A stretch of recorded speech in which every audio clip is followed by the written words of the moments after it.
Baik, perkenalkan nama saya Elson Preman Lase, NIM 860535926, jurusan PGSD. Di sini saya akan menjawab pertanyaan dari tugas 2 filsafat ilmu. Yang pertama, tugas 1. Bagaimana filsafat ilmu mengawasi dan memperkuat eksistensi keilmiahan serta nilai-nilai dalam ilmu pendidikan?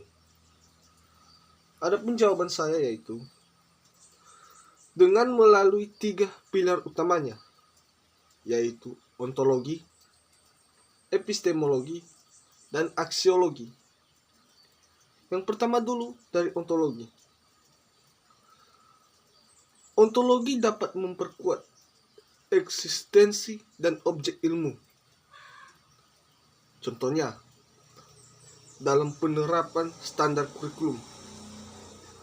Tidak hanya berfokus pada kecerdasan kognitif, tetapi juga bisa dapat mengkaji hakikat peserta didik secara menyeluruh melalui menilai dari aspek sikap maupun keterampilan yang dimiliki oleh siswa tersebut.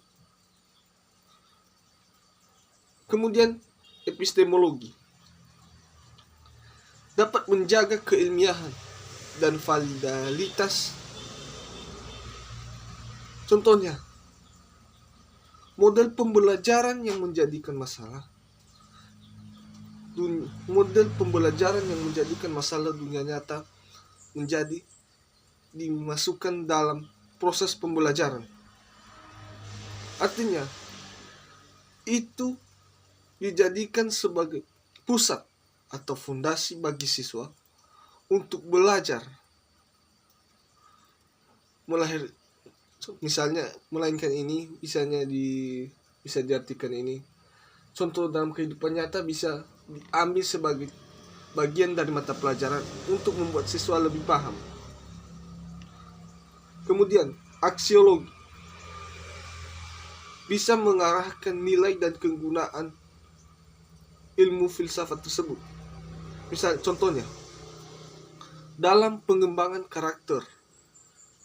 Di Indonesia kan hal ini tercermin dalam kurikulum Merdeka. Contohnya, performa profil belajar Pancasila dapat dilakukan penilaian atau evaluasi seadil mungkin untuk memperhatikan keunikan atau bakat setiap siswa untuk dapat dikembangkan. Jadi, pada pertanyaan pertama tadi, bagaimana filsafat ilmu mengawasi dan memperkuat eksistensi keilmiahan serta nilai-nilai dalam ilmu pendidikan? Jadi itu jawabannya, yaitu dengan 3 pilar utamanya tadi, yaitu ontologi, epistemologi, dan aksiologi. Kemudian masuk kita ke pertanyaan kedua. Bagaimana pendidikan yang bermakna dan bernilai turut memperkuat perkembangan filsafat ilmu? Adapun jawabannya yaitu dengan mendorong pelajar untuk tidak sekedar menghafal teori, tetapi memahami hakikat atau tujuan dari moral dari ilmu pengetahuan tersebut. Contohnya dalam kehidupan nyata, guru dapat mengajak siswa berdiskusi mengenai suatu hal dan dampaknya bagi masyarakat atau sosial. Nah, dengan mengajarkan hal ini, siswa dapat memperdalam filsafat ilmu atau kemampuan aksiologi mereka, yaitu di mana siswa harus belajar bahwa teknologi harus dibangun dengan prinsip dan keadilan. Jadi itu jawaban soal kedua ya. Bagaimana pendidikan yang bermakna dan bernilai turut memperkuat perkembangan filsafat ilmu? Masuk kita ke pertanyaan ketiga. Mengapa filsafat ilmu dapat disebut sebagai pisau analisis, ontologi, epistemologi, dan aksiologi dalam membedah persoalan-persoalan pendidikan? Yaitu jawabannya, sebagai cara untuk mengungkap hakikat pendidikan dan menguji metode pembelajaran yang dilakukan serta memastikan kebermanfaatannya dalam pendidikan moral dan etika. Contohnya, ontologi. Ontologi dalam pendidikan kah? Jika diberikan contohnya, jika diberikan pertanyaan, apa itu pendidikan?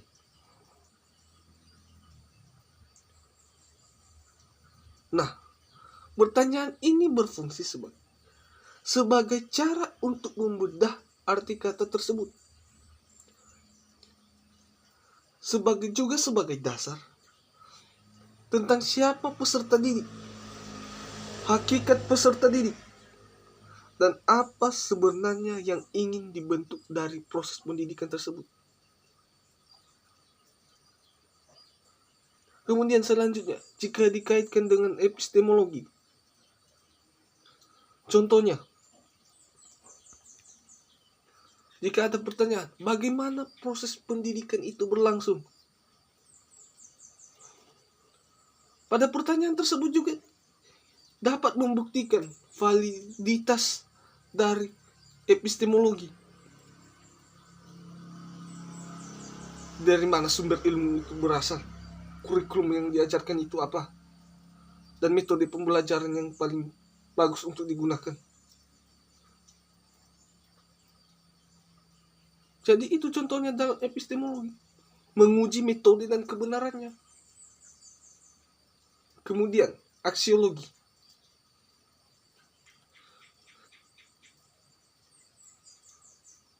Bisa berguna untuk menguji nilai dan manfaat dari filsafat ilmu tersebut. Misalnya, jika ada pertanyaan, untuk apa ilmu pendidikan tersebut? Nah, jika ada pertanyaan tersebut, kita bisa membuktikan apa fungsi pendidikan tersebut.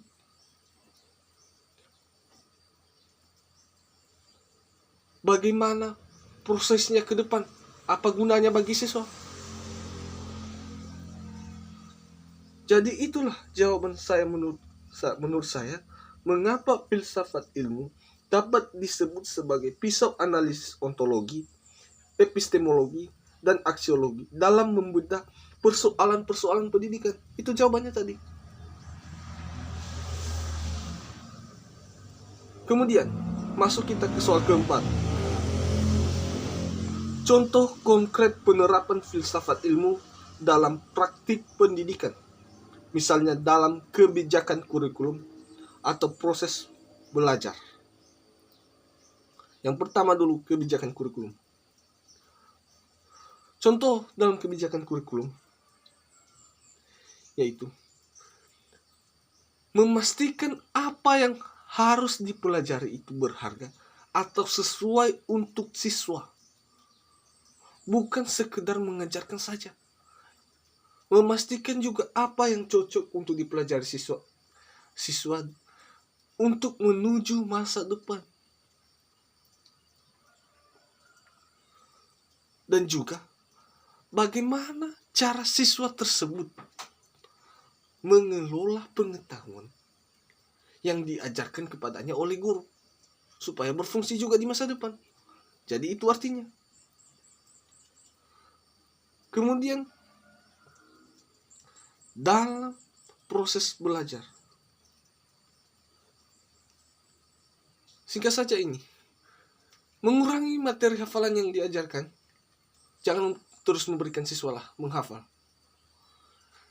Kalau menghafal, palingan 1-2 hari ingat, ke-3 harinya lupa semua. Jadi biasakanlah siswa, membiasakanlah siswa untuk biasakanlah guru memberikan kepada siswa itu tugas berupa tugas mandiri atau mengaitkannya dengan dunia nyata supaya lebih paham. Contohnya sini, berikanlah siswa profil belajar Pancasila supaya menganggap pendidikan harus berpusat pada pengalaman langsung. Berikanlah mereka tugas yang berhubungan dengan sekitar supaya cepat paham.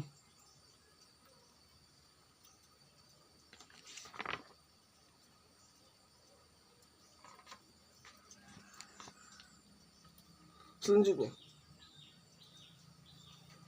contohnya dalam proses pembelajaran.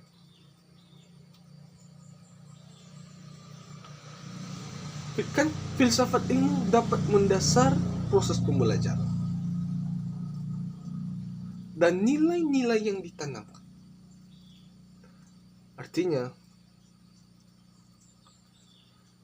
siswa diajarkan untuk dapat memecahkan suatu masalah,